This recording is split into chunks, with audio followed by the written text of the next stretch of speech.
Hi everyone, इस video में हम सॉल्व करेंगे फैक्टोरियल। आपको दिया जाएगा एक नंबर और आपने बेसिकली बताना है कि उस नंबर का फैक्टोरियल होगा क्या।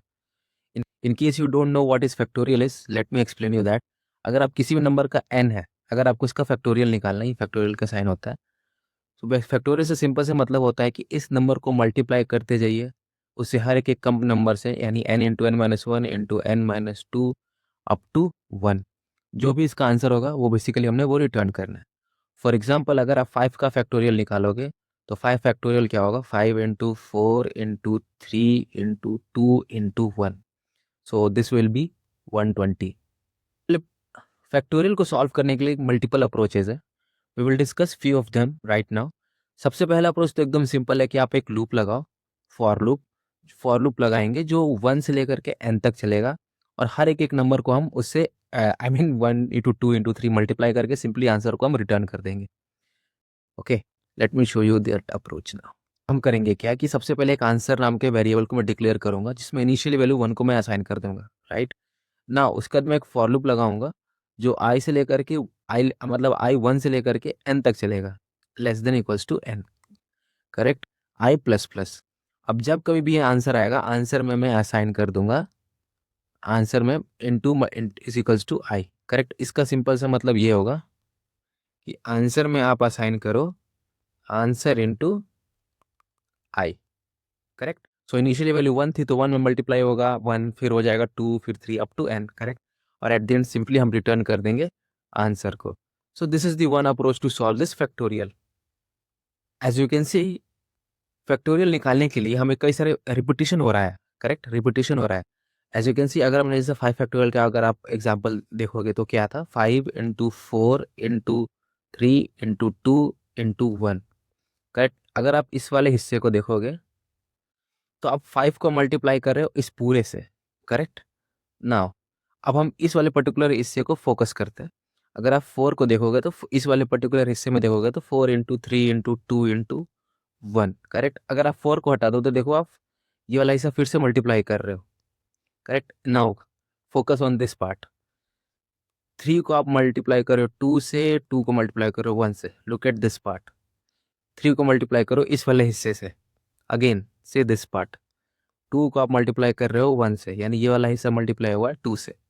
एज यू कैन सी यहाँ पे रिपीटिशन हो रहा है, राइट। और आप एंड कहाँ पे हो रहे हो? 1 पे। Let's generalise this part.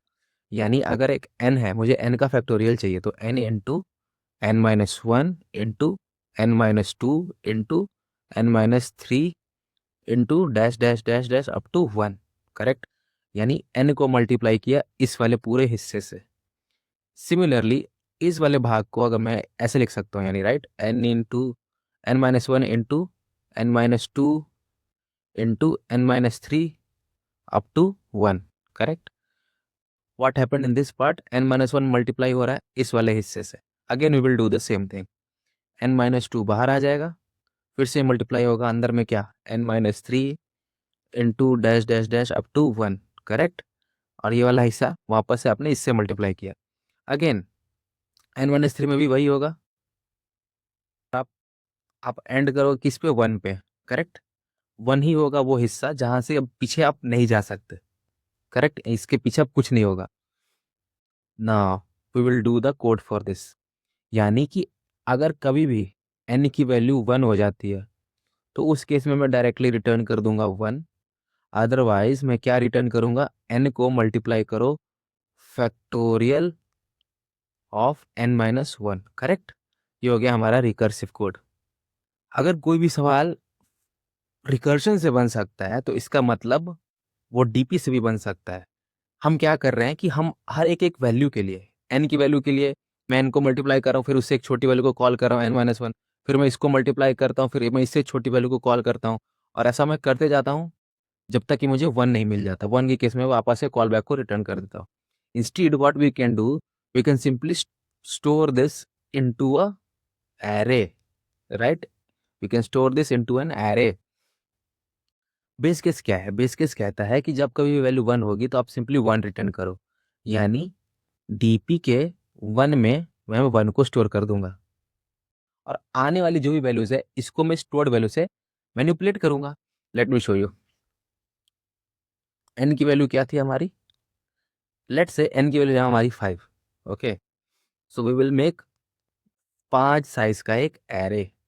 You tell me, अगर अगर एन की वैल्यू 0 होगी, यानी 0 फैक्टोरियल क्या होता है, 0 फैक्टोरियल होता है 1, करेक्ट। 1 फैक्टोरियल क्या होता है, 1। अब 2 फैक्टोरियल क्या होगा, 2 फैक्टोरियल होगा जो भी अब हमारा लास्ट स्टोर्ड वैल्यू है, यानी 1, उसको मेरे करंट वाले वैल्यू से मल्टीप्लाई करो, यानी 1 into 2 that is 2। All right, now 3 क्या होगा, 3 क्या होगा, 3 क्या होगा कि जो भी मेरा स्टोर्ड लास्ट वैल्यू है उसको मेरे करंट इंडेक्स से मल्टीप्लाई करो, यानी 3 इंटू 2 दैट इज 6। अगेन, अगर मेरा आई 5 होगा, यानी एन 4 होगा, माई मिस्टेक, अगर 4 होगा तो मेरा वैल्यू क्या होगा, इस केस में होगा मेरे करंट इंडेक्स को लास्ट स्टोर्ड वैल्यू से मल्टीप्लाई करो दैट इज 24। हमें तो 5 का चाहिए था, तो हम एक और साइज एक्स्ट्रा बनाएंगे। ओके, यानी 5, तो इसमें वैल्यू क्या होगी, 5 में होगा जो मेरा लास्ट स्टोर्ड वैल्यू है that is 24 into 5 that is 120, यानी 5 फैक्टोरियल क्या होगा 120, which is our answer, which is correct answer actually. Now let's see this one more example, with one more example it will be more clear to you. For example, अगर हमारा n की value 4 है तो 4 का factorial क्या होगा, जितना भी n देता है उससे एक ज्यादा साइज का मैं एक एरे बनाऊंगा। क्योंकि हमने पिछले वाले एग्जांपल में देखा कि अगर जितना साइज है उतना ही साइज का अगर हम बनाते हैं तो उससे कम ही वैल्यू हमारे पास आ पाती है, क्योंकि इंडेक्सेस क्या होते हैं, एक कम होता है ना, ये एज अ पोजीशन की तरह ट्रीट हो रहा है। जितना भी आप बनाओगे उससे एक ज़्यादा बना होता है कि जो मेरा लास्ट होगा उसमें मेरा आंसर स्टोर्ड होगा, करेक्ट। तो हमें अगर 5 चाहिए तो 5 से एक ज़्यादा, यानी अगर आप इसकी साइज देखोगे तो ये 6 साइज का है। तो इंडेक्सेस कहाँ तक जाएंगे, 0 से लेके 5 तक, जो कि हमें चाहिए, तो हमारा वैल्यू 5 वाले में स्टोर होगा क्योंकि हमें 5 चाहिए। साइज हम एक ज़्यादा बनाएंगे। Now let's C for this case, अगर हमें n की वैल्यू 4 है, यानी 4 फैक्टोरियल चाहिए, तो मैं उससे एक ज़्यादा साइज का एक एरे बनाऊंगा। So now this is our 5 size array. अब i की वैल्यू होगी 0, 1, 2, 3 एंड 4। इसी के अंदर मेरा आंसर होगा, this will be our answer. 0 factorial क्या होता है 1, 1 फैक्टोरियल क्या होता है 1, 2 फैक्टोरियल क्या होता है जो लास्ट स्टोर्ड वैल्यू है और करंट इंडेक्स उन दोनों का मल्टीपल दैट इज 2। ठीक है, 3 क्या होगा, लास्ट स्टोर्ड वैल्यू क्या है 3 और मेरा करंट इंडेक्स दैट इज 6। ठीक है, फोर्थ पे क्या आएगा, last stored value 6 into current index that is 24, तो यानी 4 factorial is 24, this is our answer. अब इसको करते हैं जनरलाइज। जब कभी भी अगर मेरे को डीपी एट आई निकालना है, करेक्ट, डीपी एट आई निकालना है, तो जो भी मेरा करंट इंडेक्स है उसको मल्टीप्लाई करो मेरे लास्ट स्टोर्ड वैल्यू से, यानी DP I minus 1। I hope आप समझ पा रहे होंगे कि मैं क्या कहना चाहता हूँ। हमने पिछले जो भी एग्जाम्पल देखे, इसमें देखो या फिर इसमें देखो, हम हर बार जो भी वैल्यू को कैसे प्रेडिक्ट कर पा रहे हैं, मेरा करेक्ट इंडेक्स और मेरा लास्ट स्टोर्ड वैल्यू को दोनों को मल्टीप्लाई करके मैं इसमें स्टोर कर रहा हूँ। रिकर्शन में क्या हो रहा था कि हम बिना किसी चीज़ की परवाह किए हुए बस बढ़ते जा रहे थे, राइट, ये बढ़ते जा रहे थे, दिस इज रिकर्शन। और डीपी में क्या होता है, हम चीज़ों को स्टोर करके रखते हैं और स्टोर्ड वैल्यूज को हम इस्तेमाल करते हैं अपने आने वाली वैल्यू को प्रिडिक्ट करने के लिए, and that is what we are doing here. So this is our dynamic programming relation. Now let's see the code. हम से दिस, हमने यहाँ पे 3 फंक्शंस लिखे हैं, तीनों में फैक्टोरियल ही हो रहा है, बट तीनों में फैक्टोरियल होने का तरीका अलग अलग है। सबसे पहला लूप था, राइट, दूसरा था हमारा रिकर्जन और तीसरा था हमारा DP, correct. So now let's C one each of them one by one. सबसे पहला था हमारा फैक्टोरियल बाय यूजिंग लूप। तो इसमें तो कुछ भी नहीं है भाई, सिंपली आप एक फॉर लूप लगा रहे हो जो 1 से लेकर के n तक चल रहा है, और आंसर जिसको मैंने 1 से इनिशियलाइज किया था उसको मैंने 1 से आई से मल्टीप्लाई करते गया, और एट द एंड सिंपली मैंने आंसर को रिटर्न कर दिया। ठीक है, रिकर्जन में क्या था, हमने देखा था कि आई मल्टीप्लाई हो रहा था उससे एक छोटी वैल्यू से, मैं सबको मैंने उसको एक लूप में लिख दिया, रिकर्सिव फंक्शन में लिख दिया, और सिंपली जब बेस केस हिट होगा, बेस केस क्या होगा जब n की वैल्यू 1 हो जाएगी, उस केस में सिंपली 1 रिटर्न कर देना, दैट्स इट। एंड डीपी में क्या होता था, हम स्टोर करके रख रहे थे, राइट। तो हम स्टोर करेंगे, मैं जितना भी साइज है, जितना भी n है, उससे एक ज़्यादा साइज का मैं एक एरे बनाऊंगा, करेक्ट, क्योंकि जो जो इंडेक्स होगा मेरा वही वैल्यू स्टोर करके रखेगा।